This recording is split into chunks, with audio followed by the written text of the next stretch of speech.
जय श्री राम दोस्तों।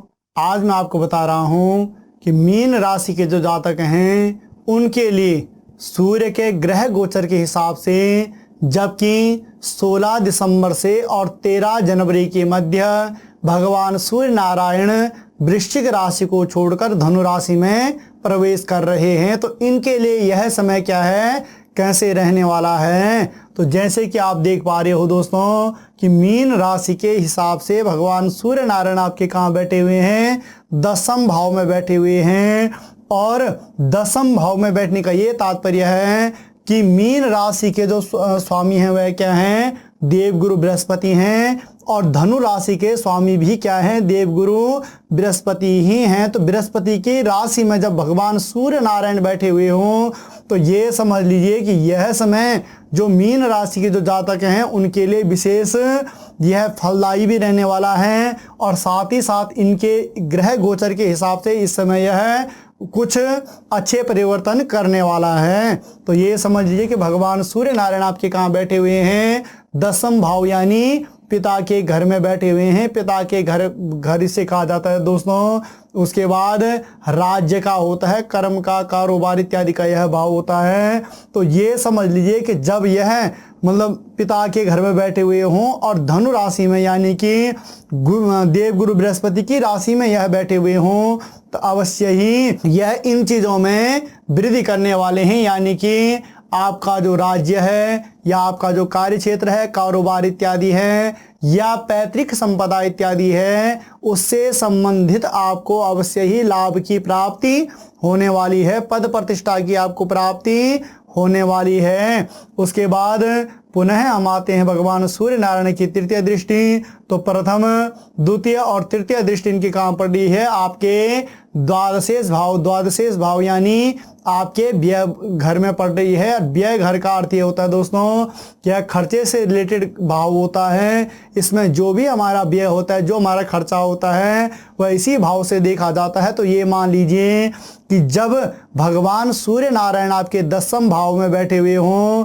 और यह यहाँ से तृतीय दृष्टि से यह क्या आपके द्वादशेष भाव को देख रहे हों, तो समझ लीजिए कि इस समय आपका खर्चा भी होने वाला है। और साथ ही साथ यह जो द्वादशेष भाव है, यह द्वादशेष भाव किस चीज़ का होता है दोस्तों, विदेश गमन इत्यादि का भी होता है। तो ये समझ लीजिए कि अगर काफ़ी समय से आप विदेश गमन इत्यादि के लिए प्रयत्न कर रहे थे, आपको उसमें सफलता नहीं मिल पा रही थी, यानी कि आपका वीज़ा इत्यादि नहीं लग पा रहा था, या आप विदेश में ही सेटल होना चाहते हो, वहीं पर आप ग्रीन कार्ड इत्यादि की प्राप्ति चाहते हो, तो यह समय उसके लिए आपके लिए क्या है, हितमय रहने वाला है। और इस समय से आपको पुनः फिर क्या होगी, लाभ की भी प्राप्ति आपके जीवन में होने वाली है, क्योंकि ग्रह गोचर के हिसाब से भगवान सूर्य नारायण अगर देखें तो यह आपको अच्छा फल फलित करने वाले हैं। थोड़ा सा नेत्रों से संबंधित आपको ध्यान रखने की आवश्यकता होगी। उसके बाद पुनः पंचम दृष्टि अगर हम भगवान सूर्य नारायण की देखें तो यह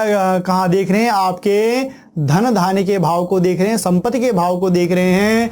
जो भी दोस्तों आपका बैंक बैलेंस बनता है, बैंक बैलेंस का ये तात्पर्य है कि जो भी आप इस समय खरीदारी इत्यादि करते हो, यानी कोई प्लॉट इत्यादि ले लेते हो, कोई भूमि भवन इत्यादि में कोई खर्चा इत्यादि कर लेते हो, तो वह एक बैंक बैलेंस बन जाता है। और साथ ही साथ कुटुंब का भी यह भाव होता है। तो जब भगवान सूर्य नारायण की पंचम दृष्टि पड़ रही हो, यानी सूर्य नारायण कहाँ बैठे हुए हैं, धनु राशि में बैठे हुए हैं, देवगुरु बृहस्पति की राशि में बैठे हुए हैं, और यहाँ पर यह क्या देख रहे हैं, पंचम दृष्टि से एक अंक यानी मेष राशि को देख रहे हैं। यहाँ पर भगवान सूर्य नारायण हमेशा क्या होते हैं, उच्च के होते हैं। जब भी यहाँ पर सूर्य नारायण बैठे हुए होते हैं तो अच्छा फल फलित करते ही करते हैं। तो ये समझ लीजिए कि जब यह आपके धन धान्य और संपत्ति के भाव में बैठे हुए हों तो इन चीज़ों में अवश्य ही आपके जीवन में एक अच्छी वृद्धि होने वाली है। और उसके बाद पुनः हम भगवान सूर्य नारायण की सप्तम दृष्टि आते हैं। सप्तम दृष्टि यानी पूर्ण दृष्टि, और पूर्ण दृष्टि इनकी पड़ रही है आपके माता के भाव में। आपका सुख, भूमि भवन का और साथ ही साथ अचल संपत्ति से संबंधित और वाहन इत्यादि सुख से संबंधित, अगर आप काफ़ी समय से वाहन इत्यादि का सुख आपको प्राप्त नहीं हो पा रहा था, आपके मन में यह कामना बनी हुई थी, तो इस समय अगर आप इस चीज़ के लिए प्रयास करते हो तो अवश्य ही वाहन सुख भी आपको प्राप्त होगा। और काफ़ी समय से अगर भूमि भवन में कोई आपका ऐसा कोई विवाद इत्यादि चल रहा था, यानी कि आप भवन इत्यादि भूमि भवन का निर्माण कुछ करवा रहे थे, भवन का कुछ निर्माण आप करवा रहे थे, उसमें कुछ विलंब उत्पन्न हो रहा था, तो दोस्तों यह समय उसके लिए क्या है, अति उत्तम रहने वाला है। यानी कि इस समय उसमें भी आपको अवश्य ही वह सारे कार्य आपके क्या होंगे, बनते हुए दिखाई देंगे। यानी सप्तम दृष्टि भगवान सूर्य नारायण की मातृभाव में माता का सुख भी प्राप्त होगा, और साथ ही साथ आपको भूमि भवन वाहन सुख की भी आपको अवश्य ही प्राप्ति होने वाली है। उसके बाद नवम दृष्टि अगर हम देखें तो भगवान सूर्य की नवम दृष्टि पड़ रही है आपके रिपु भाव में। यह क्या है, शत्रु का भाव भी है, चिंता का भी है, रोग ऋण का भाव भी है, और साथ ही साथ यह क्या है, मुकदमे का भाव भी है। तो शत्रु भाव में दोस्तों जब भी कोई क्रूर ग्रह बैठा हुआ होता है या दृष्टिगत होता है, तो ये समझ लीजिए कि उस समय वह क्या हो जाता है, बलवान हो जाता है।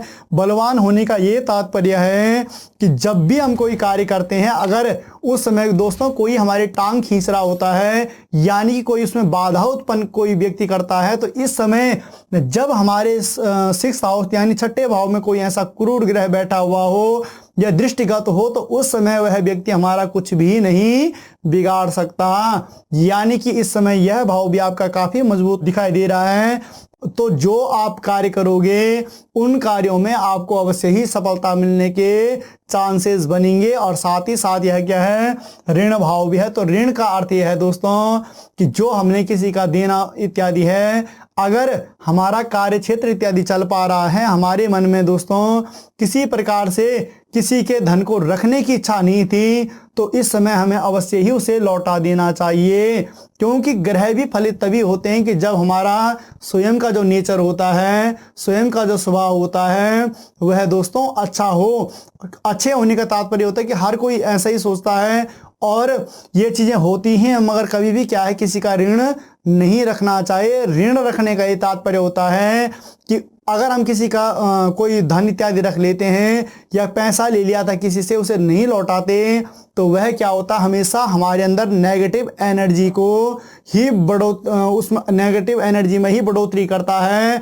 और उस नेगेटिव एनर्जी में जब बढ़ोतरी होती है तो फिर हमें क्या होती है, अपयश की प्राप्ति होती है। क्योंकि यह भाव क्या है, अपयश का भी है, और साथ ही साथ दोस्तों मुकदमे से रिलेटेड भी यह भाव है। तो जब यहाँ पर भगवान सूर्य नारायण की नवम दृष्टि पड़ रही हो, तो समझ लीजिए कि मुकदमा इत्यादि अगर कोई केस इत्यादि आपका चल रहा था भूमि भवन से रिलेटेड, तो समझ लीजिए कि इस समय अगर आप उसके लिए प्रयास करते हो तो 101% दोस्तों उसमें भी आपको सफलता मिलने के चांसेस बन रहे हैं। तो ये तो था मीन राशि के जातकों के लिए कि इनका यह समय कैसे रहने वाला है। तो ओवरऑल अगर हम भगवान सूर्य नारायण की दृष्टि से देखें तो दोस्तों आपके लिए यह समय अच्छा रहने वाला है। थोड़ा नेत्रों से संबंधित आपको क्या है, सावधान रहने की आवश्यकता है। बाकी आपके लिए हर एक प्रकार से यह समय क्या है, अच्छा फल फलित करने वाला है। तो दोस्तों आपको हमारा यह वीडियो कैसे लगा, आप इसे लाइक भी करें, शेयर भी करें, और मिलते हैं पुनः एक नई वीडियो में। तब तक के लिए जय श्री राम।